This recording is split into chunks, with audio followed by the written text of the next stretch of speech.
시청자 여러분 안녕하십니까? 뉴스데스크 제주입니다. 올해 국세와 지방세 수입이 줄면서 제주도의 재정에 비상이 걸렸는데요. 내년에는 국비 확보가 더 어려울 것으로 예상되는 가운데 주요 현안 사업 추진에도 차질이 우려되면서 제주도와 의회가 대정부 협의에 나섰습니다. 오승철 기자의 보도입니다. 코로나19와 부동산 경기 침체로 막대한 재정 수입 감소에 직면한 제주도. 올 상반기 지방세인 취득세와 레저세가 570억 원 정도 덜 거쳤고 정부 보조금도 500억 원 넘게 감소했습니다. 문제는 올해보다 내년이 더 어렵다는 겁니다. 제주도는 내년도 국비사업 예산으로 1조 7천억 원을 각 부처에 요구했지만 2,100억 원이 삭감된 채 기재부로 넘어갔습니다. 4.3 평화공원 복합센터를 비롯해 버스 전용차로 시설비, 전기차 충전, 규제특구 사업비 등이 줄줄이 잘려나갔습니다. 이에 따라 원희룡 지사는 부랴부랴 기재부 안일환 제2차관과 예산실장 등을 만나 삭감된 사업비 반영을 요청했습니다. 부채에서 기재부에 넘어가지 못한 사업 위주로 그렇지만 제주도 입장에서는 반드시 필요한 사업 위주로 이렇게 설명을 드렸습니다. 나름대로는 긍정적 의사를 표시했다 이렇게 보고 있습니다. 좌남수 도의회 의장도 지난달 말 기재부를 방문해 제주 현안 사업에 대한 예산 지원을 건의하기도 했습니다. 내년도에도 재정 손실이 4천억에서 5천억 정도가 되기 때문에 이제는 도만 믿는 것도 중요하지만 이외에서도 똑같이 나서서 정부가 114조 원 규모의 한국판 뉴딜 정책을 추진하겠다고 밝힌 만큼 이 부분에 대한 신규 사업 발굴이 절실한 상황. 전기차와 관련된 내용들은 있지만 한국판 뉴딜 전반에 대한 저희도의 대응 전략은 아직 좀 부족하다고 느껴지고요. 또 공공기관 이전과 관련돼서도 2단계 추진 사업에 대해서 전략을 갖고 있는지.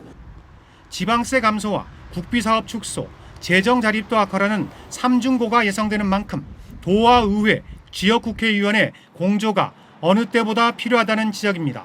MBC 뉴스 오승철입니다. 제주도가 코로나19로 막대한 피해를 입었다며 산업위기 대응 특별지역으로 지정해달라고 산업통상자원부에 신청했습니다. 제주도는 코로나19 이후 관광객이 40% 가까이 줄면서 관광업과 연관산업 피해액이 1조 5천억 원을 넘는다며 관련 업계와 실직자 등에 대한 실질적 지원이 필요하다고 주장했습니다. 코로나19로 산업위기 대응 특별지역 지정 신청을 한 건 제주도가 처음인데 정부가 어떤 결정을 내릴지 주목됩니다. 최근 비자림로와 서귀포시 도시우회 도로 등 도로 공사를 놓고 환경 파괴 논란이 잇따르고 있는데요. 이번에는 제주 해군기지 진입도로 공사의 환경 영향평가서에 멸종위기식물 서식지가 엉뚱한 곳에 표시된 것으로 드러났습니다. 조인호 기자입니다. 서귀포시 강정동의 제주 해군기지와 일주도로를 잇는 진입도로 공사 현장입니다. 공사 현장 인근 강정천에는 환경부 지정 멸종위기 야생식물인 솔림란이 서식하고 있습니다. 솔림란은 줄기가 뿌리로 진화하는 형태가 남아있어 살아있는 화석이라 불리는 원시식물로 우리나라에서는 제주의 남쪽 해안에서만 발견됩니다. 습기가 많으면서 통풍이 잘 되는 곳, 직접적인 이제 햇빛 같은 걸 좀 가려줄 수 있는 그런 식물과 함께 사는 거죠. 강정천 주변 숲속에는 강정마을 사람들이 신목이라며 치성을 들여온 높이 11m, 굵기 6m의 단팔수가 있습니다. 이 단팔수는 나이가 500년 정도 된 것으로 추정되고 있는데요. 제주의 단팔수 중에는 크기가 가장 크고 모양도 독특해 천연기념물로 지정됐습니다. 문제는 이 같은 멸종위기 식물들이 분명히 해군기지 진입도로 교량 아래쪽에 서식하는데도 환경영향평가서에는 엉뚱하게도 교량 위쪽에 있다고 표시돼 있다는 것입니다. 이 때문에 2015년 통과된 환경영향평가에서는 멸종위기 식물이 교량과 도로공사로 영향을 받지 않을 것이라는 결론을 내렸습니다. 하여튼 문제가 없다 이런 식으로 이제 통과시키려고 이 위치를 표기를 안 했을 수도 있고 만일에 여기를 뭐 조사를 안 해보았을 수도 있고 그런 두 가지 경우가 있는 거죠. 제주 해군기지 진입도로는 지난해 말 준공될 예정이었지만 고려청자 등 유물이 무더기로 발굴되면서 공사가 지연돼 현재 35%의 공정률을 보이고 있습니다. 강정 진입도로와 강정천은 그 강정마을 분들의 소중한 공간입니다. 도에서는 강정마을 분들의 이견을 최대한 수렴해서 불편함이 없도록 해서 사업을 추진 진행토록 하겠습니다. 강정마을 해군기지 반대 주민회는 환경 영향 평가가 엉터리라며 원희룡 지사에게 면담을 요청했고 영산강 유역 환경청에도 재조사를 요구하는 탄원서를 제출해 논란은 쉽게 가라앉지 않을 것으로 보입니다. MBC 뉴스 조인호입니다. 우도 앞바다에 이 대형 다리를 놓고 전망대를 짓는 이 해중 전망대 사업에 대한 논란이 갈수록 커지고 있는데요. 도대체 어떤 사업이길래 지역 주민은 물론 이 청와대 국민청원 게시판까지 찬반 논란이 번진 걸까요? 김찬현 기자가 우도 현장에 다녀왔습니다. 해중 전망대 사업 부지인 우도 북서쪽 오봉리 앞바다입니다. 마을 포구에서 바다 쪽을 향하면 제주 본섬과 성산일출봉 등이 한눈에 들어오는 곳입니다. 마을 주민들은 사업자로 직접 참여해 포구에서 130m 길이의 다리를 연결한 뒤 수면 위 11m짜리 전망대를 세울 계획입니다. 바다로 130m나 나가는 대규모 공사로 인해 해양 생태계 훼손이 우려되는 데다 전망대가 들어서게 되면 우도 전체 경관도 크게 달라지기 때문에 사업 추진을 놓고 우도 안에서도 찬반 의견이 크게 엇갈리고 있습니다. 사업 부지인 오봉리 주민들은 우도의 다양한 볼거리와 마을 수익 차원에서 사업 추진이 필요하다며 조립식 공법으로 환경 훼손을 최소화할 수 있다는 입장입니다. 다른 즐길거리나 볼거리가 없기 때문에 그냥 나가시기 때문에 우도 입장에서는 주민들 수입이 없다. 그 차원에서 우리가 볼거리를 제공하는 해중 전망대를 우리가 설치를 하면 관광에 대한 만족감이나 수익성이 주민들한테 돌아갈 것이 아니냐. 반면 연간 200만 명이 넘는 관광객으로 쓰레기와 하수 문제가 심각한 상황인데다 대규모 개발 사업으로 우도 다음을 이룰 수 있다며 우려하는 목소리도 적지 않습니다. 우도는 그냥 이야말로 돌담 이런 것처럼 구경하면서 오는데 그 인적인 걸 보고 오고 하진 않아요. 길게 내다봐서는 아닌 것 같고요. 그리고 이제 좁은 쪽이다 보니까 이제 그거 생김없어 이제 그 주민 간의 갈등도 분명히 있을 것 같아요. 찬반 논란이 SNS는 물론 청와대 국민청원 게시판으로까지 번지며 우도 내 갈등으로 이어질 우려마저 제기되는 상황. 그동안 세 차례나 보류됐던 경관심의위원회가 조만간 재개될 예정이어서 사업 추진을 놓고 논란은 더 커질 것으로 보입니다. MBC 뉴스 김찬현입니다.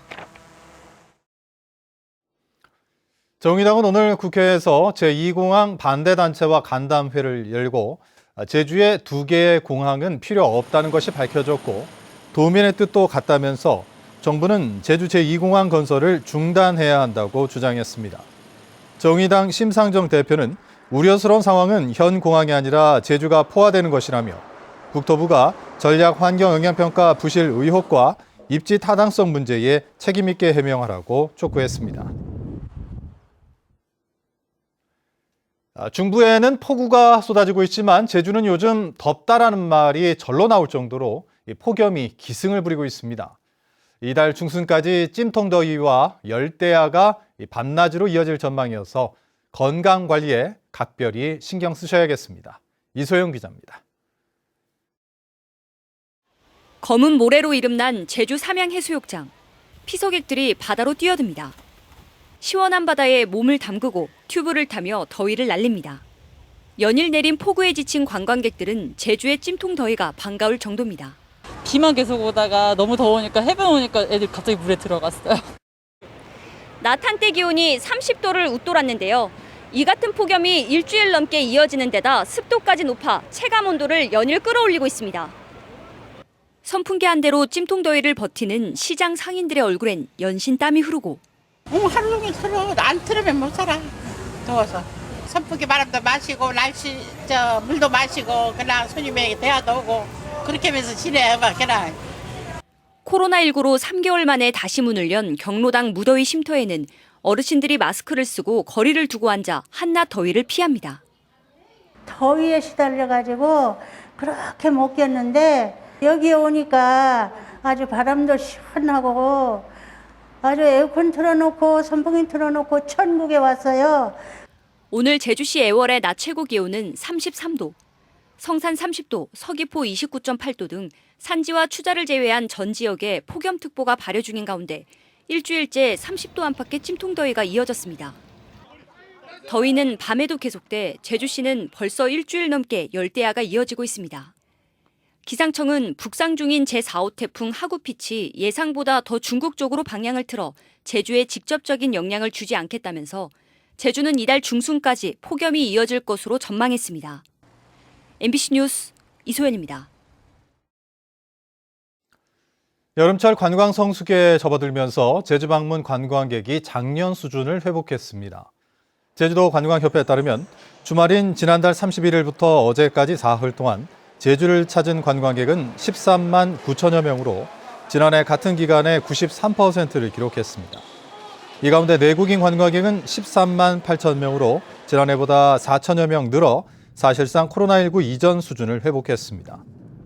반면 외국인 관광객은 892명으로 무사증 입국 중단 등의 조치로 작년 같은 기간의 4.1%에 그쳤습니다. 제주도가 오는 10월 200억 원 규모의 지역 화폐를 발행하기 위한 지역 화폐 발행 조례를 입법 예고했습니다.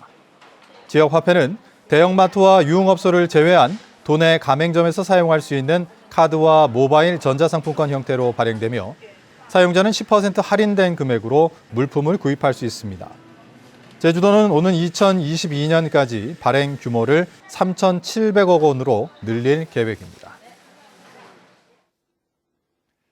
제주 동부경찰서는 자신의 집에 불을 지른 혐의로 36살 최모 씨를 조사하고 있습니다. 경찰에 따르면 최 씨는 오늘 새벽 0시 반쯤 제주시 구자읍의 2층 주택에서 자녀방과 거실, 주방 등 5곳에 라이터로 종이에 불을 붙인 혐의를 받고 있습니다. 화재 당시 집에 사람이 없어 인명피해는 발생하지 않았지만 주택 내부와 가재 도구 등을 태워 소방서 추산 830만 원의 재산 피해가 났습니다. 중국 녹지그룹과 제주 최고층 빌딩 드림타워를 개발한 롯데 관광개발이 본사를 제주로 이전하는 작업에 착수했습니다. 롯데 관광개발은 지난달 31일 이사회를 열어 주주명부 폐쇄를 의결하고 다음 달 열리는 임시주주총회에서 정관에 명시된 본사 소재지를 서울 광화문에서 제주로 옮기기 위한 절차에 들어갔습니다. 롯데 관광개발은 드림타워 개발 사업비 1조 6천억 원 가운데 1조 원이 넘는 금액을 투자했으며 최근 카지노 이전에 따른 영향평가서를 제출한 데 이어 조만간 준공 허가를 신청할 계획입니다.